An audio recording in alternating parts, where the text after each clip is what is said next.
I want to talk to you today about a number of posts that we're seeing from parents who are being told by their schools that their children have not been put in advanced classes because they did not meet the passing standard for STAAR. And these parents fall into one of two categories.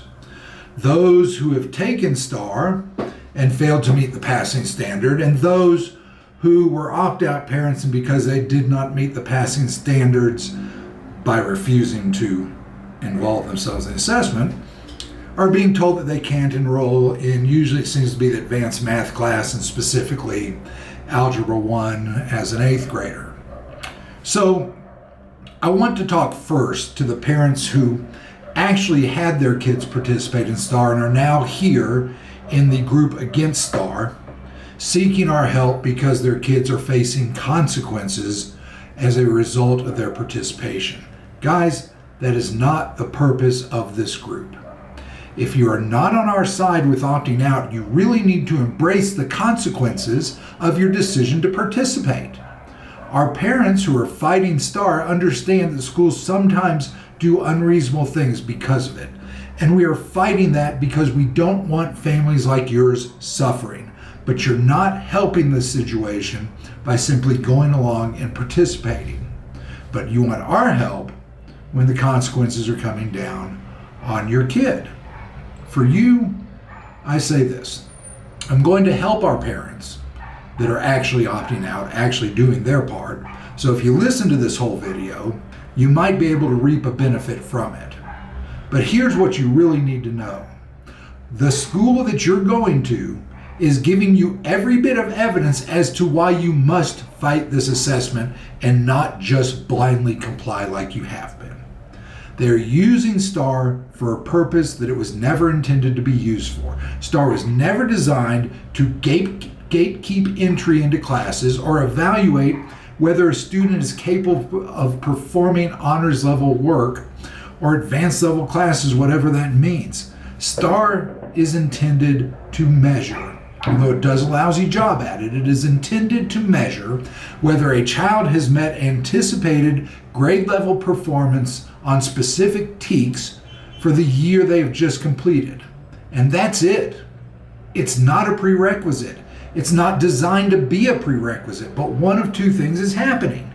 Either your school is being punitive to kids who don't perform well on STAAR, which, considering that those kids are almost always the most disadvantaged learners in the school, the Title I kids, SPED students, English language learners, that is a sorry statement on the leadership of your district or your campus.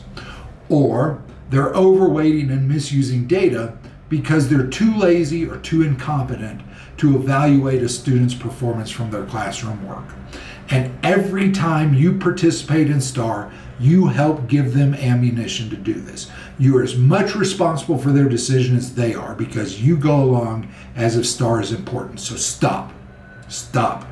Join us. But that means you have to do the hard work. You can't just sit back and free ride on our work and then go right back to supporting the system that we're fighting against. If you want to do that, just leave, because that's the whole problem we're facing.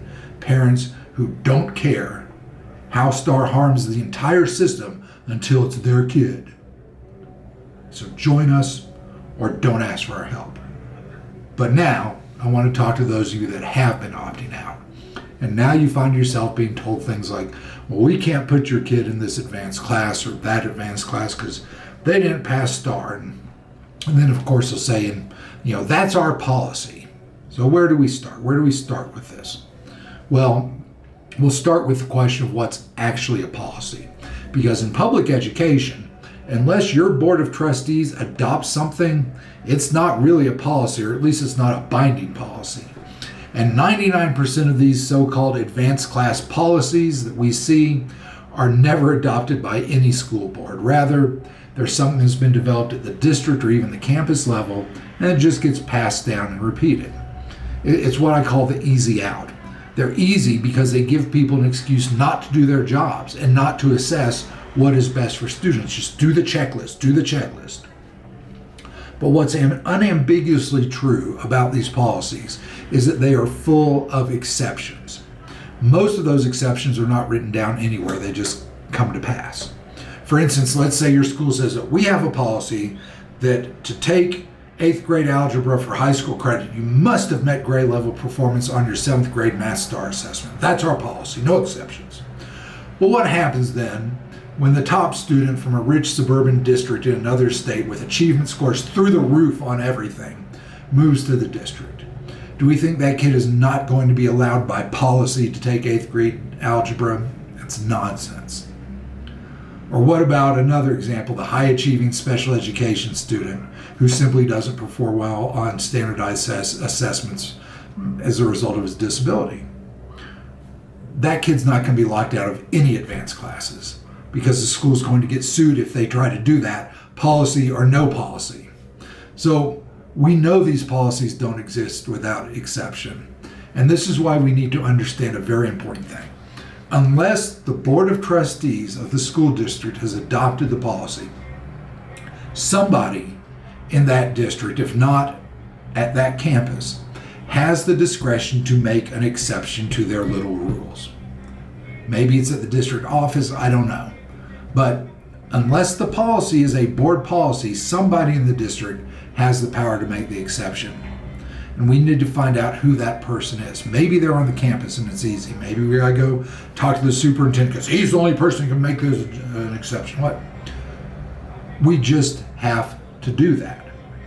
At the same time, it is realistic and sometimes productive to just have an honest conversation with the counselor who's trying to keep your kid out of the advanced class period.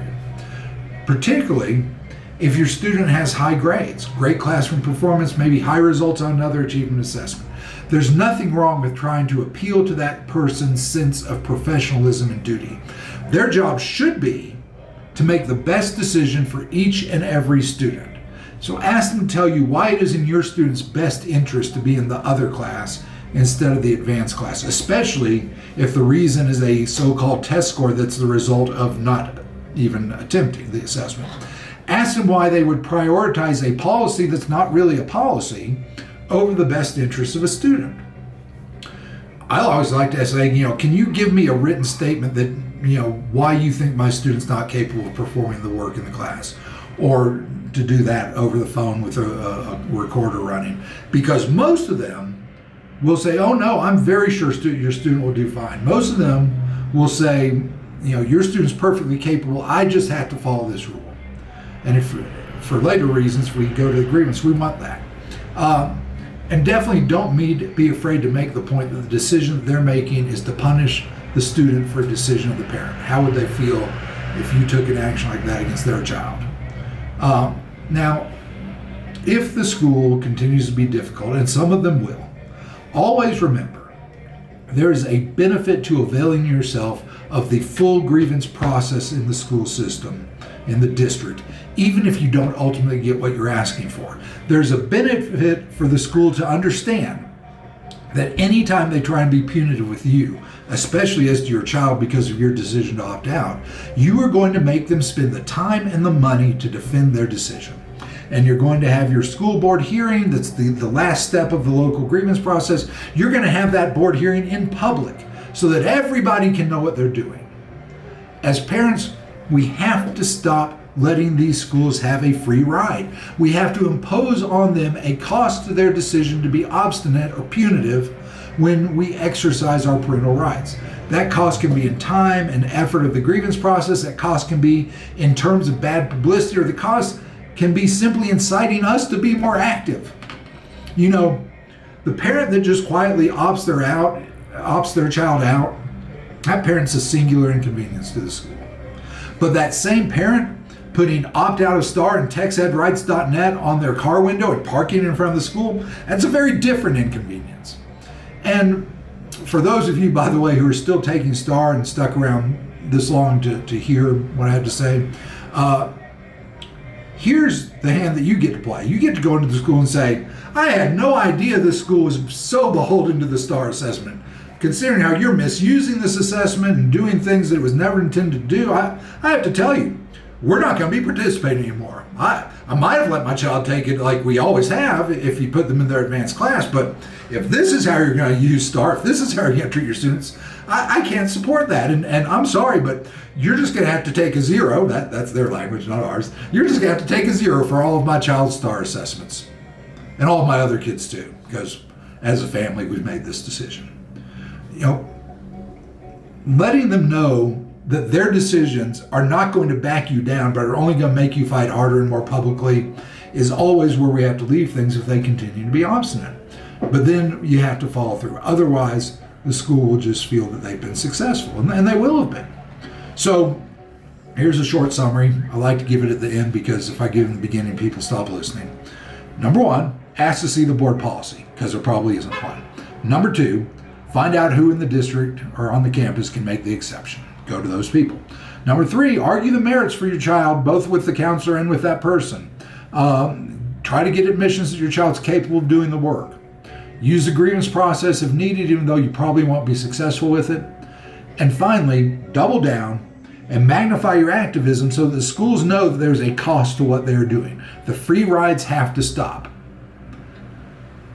STAAR was never intended as the gate that swings open and lets your kid into an honors class or Algebra 1. That's just not what it was designed for. And schools that are misusing it are doing so because they're lazy. So put a cost on them. Talk to the people you have to talk to. Again, understand at the end of the day, some schools might just impose this for ignorant reasons. That's a cost. That's a cost. But it's never a cost that makes it worthy of jumping back into the STAAR system and helping punish other kids that are struggling, helping campuses be taken over, helping voters lose their right to elect their school district, all because you choose to give your data. Stop. Stop. It's not all about your kid. Keep fighting. And don't let the schools back you down because they're committing educational malpractice in the name of STAAR.